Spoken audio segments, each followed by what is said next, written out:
My name is Ray Baskin. My partner Esther and I have been together for 24 years. We have loved and cared for each other for nearly a quarter of a century. And in that time, we have been relentlessly ordinary. We are like every married couple, with one significant exception. Indiana's discriminatory marriage ban will not allow us to be married in our home state. We are here today, and we are here as lead plaintiffs because not only do we want the dignity and protections that come with marriage, we want all citizens of Indiana to have that freedom as well. Amen. I'm 61 years old. Esther, the love of my life, is 78. We are no longer spring chickens. You might say I think that we're getting to be fall chickens. We need to have a legally recognized marriage in Indiana to protect each other as we are aging. We need the protections of Social Security. We need the no questions asked protections of marriage when one of us gets sick or there is an emergency. And believe me, I know from experience exactly how important that is. Amen. In 2008, Esther was diagnosed with breast cancer. When she told me her biopsy was positive, I could swear the earth stopped rotating. Even today, every time some new health issue arises, and they do when you're 78, I worry that the cancer is recurring, and I'm probably going to have that worry forever. It was a tough battle with her cancer, but she is brave and she is resilient, and thankfully she's okay now. Yeah.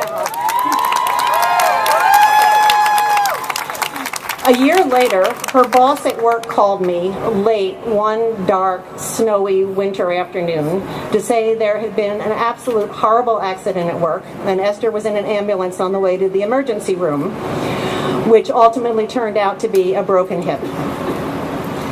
Again, she was brave and she was resilient, and everything turned out okay, and she's back to herself. In both cases, we were supremely lucky. The hospitals and the doctors respected our relationship, and they respected my right to speak for her when she was unable to speak for herself. But what if we hadn't been that lucky, or if she hadn't been okay? What about all the other Hoosiers who face dire medical circumstances and aren't blessed like we were, and things don't turn out okay for them, and the state turns to them and says, legally, you are strangers. You are not married. You are not a couple. You have no rights.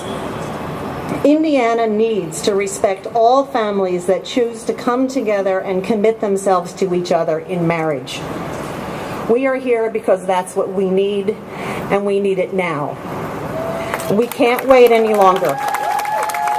So thank you all for being here and for helping to show how important this is to how many people, and for urging Indiana to finally grant us and all Indiana families the protections of marriage.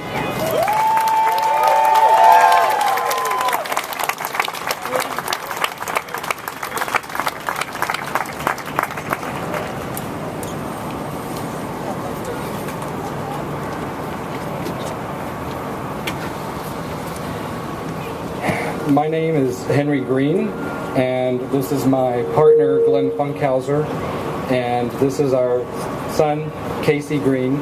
We're from Carmel, Indiana.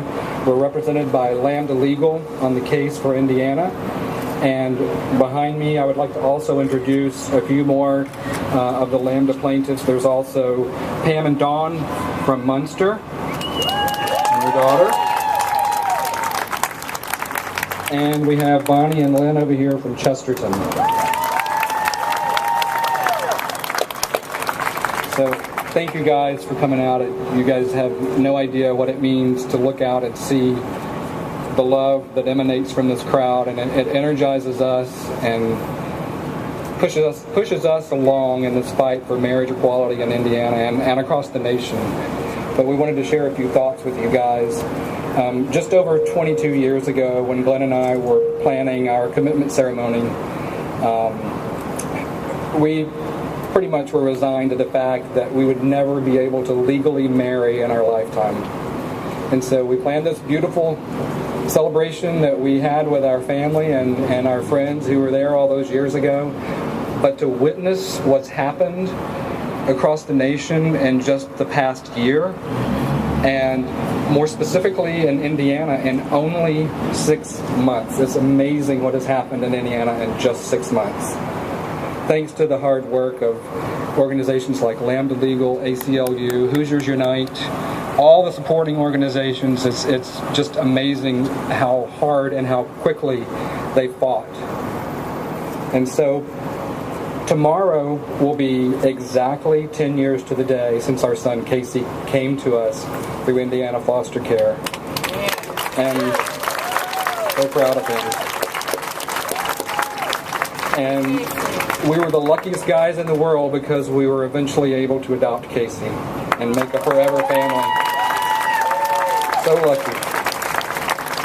And Glenn and I have spent the past 22 years building our family based on a foundation of love for one another and the principles of our Christian faith, and trying to piece together what legal protections we could piece together and financial protection so that we could ensure ourselves of the brightest future possible. And it's so ironic that tomorrow, 10 years to the day after this bright-eyed little boy came bouncing into our lives, that we'll find ourselves in federal court fighting for the rights of his family to have the same protections and the same respect and dignity that all Hoosier families deserve. Casey deserves nothing less. Our family deserves nothing less. And I just want to leave you with this. Love will win. It always has, and it always will.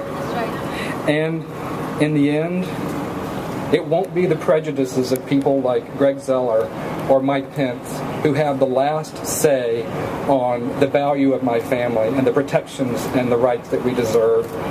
It will be justice and love that has the last word. Thank you.